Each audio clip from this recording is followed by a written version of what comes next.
Good morning दोस्तों आज की ये वीडियो बहुत ज़्यादा इंपॉर्टेंट होने वाली है क्योंकि आज हम डिस्कस करने वाले हैं प्रीपोजिशंस जो कि बहुत ज़्यादा इजी है और बहुत ज़्यादा ही इंपॉर्टेंट भी है।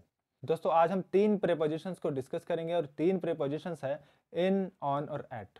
आप सभी को पता है, most of the people know about these prepositions, लेकिन फिर भी वो लोग इस चीज़ को लेकर गलती करते हैं, कहाँ पर एट का यूज़ करें, कहाँ पर इन और कहाँ पर ऑन। हम सभी को पता होता है कि इन का मतलब में होता है, ऑन का मतलब पर होता है और एट का मतलब में पर दोनों होता है। फिर भी हम गलती करते हैं, तो आज उन्हीं गलतियों को सुधारना है। और इस वीडियो के एंड में प्रैक्टिस के लिए कुछ क्वेश्चंस भी होंगे जो आपको ट्रांसलेट करने हैं, हिंदी टू इंग्लिश ट्रांसलेशन करनी है। तो वीडियो को पूरा देखना और चीज़ों को अच्छे से समझना। तो सबसे पहले मैं बात करता हूं इन की। दोस्तों इन का मतलब में होता है, आप सभी को पता है, लेकिन वो में कहां पर यूज होता है कहां पर नहीं, इस बात को जानना जरूरी है। यहां पर पहला पॉइंट मैं बोलूंगा कि मे का यूज वहां पर होता है जहां पर कोई एक वस्तु, एक चीज दूसरी चीज के अंदर हो और वह दूसरी चीज से कवर्ड हो। पहली चीज दूसरी चीज के अंदर हो और कवर्ड हो, तो वहां पर हम इन का यूज करते हैं। Is that clear? अगर मैं एग्जांपल देता हूं कि मैं रूम में हूं, तो मैं रूम में, मैं एक वस्तु, एग्जांपल ले लेते हैं कि मैं एक वस्तु हूं और रूम में हूं, तो मैं रूम के अंदर हूं, तो मैं इन का यूज करूंगा। और इन का यूज इसलिए नहीं करूंगा कि मैं रूम के अंदर हूं, मैं इन का यूज इसलिए करूंगा क्योंकि रूम कवर्ड है। मैं क्या हूं? रूम से कवर्ड हूं, इसलिए मैं इन का यूज करने वाला हूं। बात क्लियर है? तो आई एम इन रूम, मैं रूम के अंदर हूं। इन यहां पर इसलिए आया है क्योंकि एक चीज दूसरी चीज के अंदर हो और दूसरी कंडीशन की वो दूसरी चीज कवर्ड होनी चाहिए। पहली चीज जो है वो दूसरी चीज से कवर्ड होनी चाहिए, तो वहां पर हम इन का यूज करते हैं। बात क्लियर है? अब इनको लेकर के आप कभी गलती नहीं करने वाले। दूसरी प्रीपोजिशन है ऑन। अब ऑन कहां पर यूज होता है कहां पर नहीं, इस बात को भी अच्छे से समझ लेते हैं। इसके लिए भी दो कंडीशन मैं आपको बताऊंगा कि ऑन का यूज वहां पर होता है जहां पर कोई एक वस्तु दूसरी वस्तु के ऊपर हो। अगर माना कि एक किताब है, इस किताब, ये जो किताब है ये टेबल के ऊपर है, तो किताब का टेबल के ऊपर होना मतलब ऑन आएगा, क्योंकि किताब क्या है? ऊपर है टेबल के। तो टेबल के ऊपर है, तो ऊपर के लिए हम ऑन का यूज करते हैं। लेकिन ऑन का यूज हम सिर्फ ऊपर के लिए नहीं करते, बल्कि इसलिए भी करते हैं क्योंकि जो बुक है वो टेबल से टच है। तो जो बुक है वो टेबल से टच होने की वजह से और ऊपर होने की वजह से, दोनों बातें हैं, दोनों बातों को आपको याद रखना है कि ऊपर है तो ऑन आएगा, लेकिन ऊपर होने के साथ वो चीज टच भी होनी चाहिए। अगर टच है तभी ऑन का यूज होगा, अन्यथा ऑन का यूज नहीं होगा। इस बात को याद रखना। अगर बीच में गैप होता है, अगर बुक है ये लटकी हुई है टेबल के ऊपर किसी धागे से, तो बुक जो है वो लटकी हुई है और टेबल के ऊपर है, बात क्लियर है? तो वहां पर हम ऑन का यूज नहीं करेंगे क्योंकि बीच में गैप है, वहां पर किसी दूसरी प्रीपोजिशन का यूज होगा। वो हम आगे आने वाली क्लास में देखेंगे, ठीक है? अभी ऑन पर कंसंट्रेट करते हैं।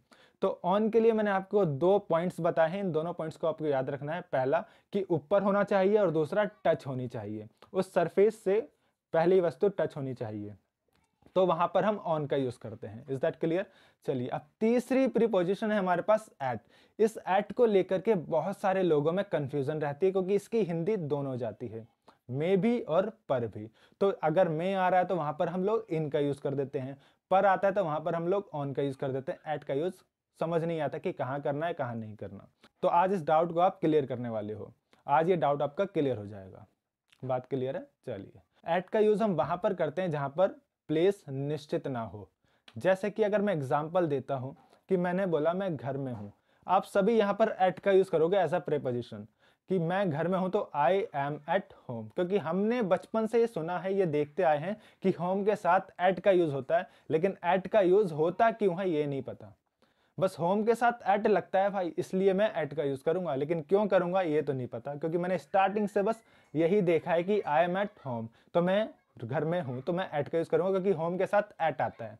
इसके पीछे का रीजन क्या है आई डोंट नो, ठीक है? तो आज ये रीजन आप लोग जानने वाले हो। यहां पर हम एट का यूज इसलिए करते हैं क्योंकि जो घर है, घर के अंदर बहुत सारी चीजें होती है, जैसे कि रूम्स होते हैं, किचन होती है, वॉशरूम होता है, ठीक है?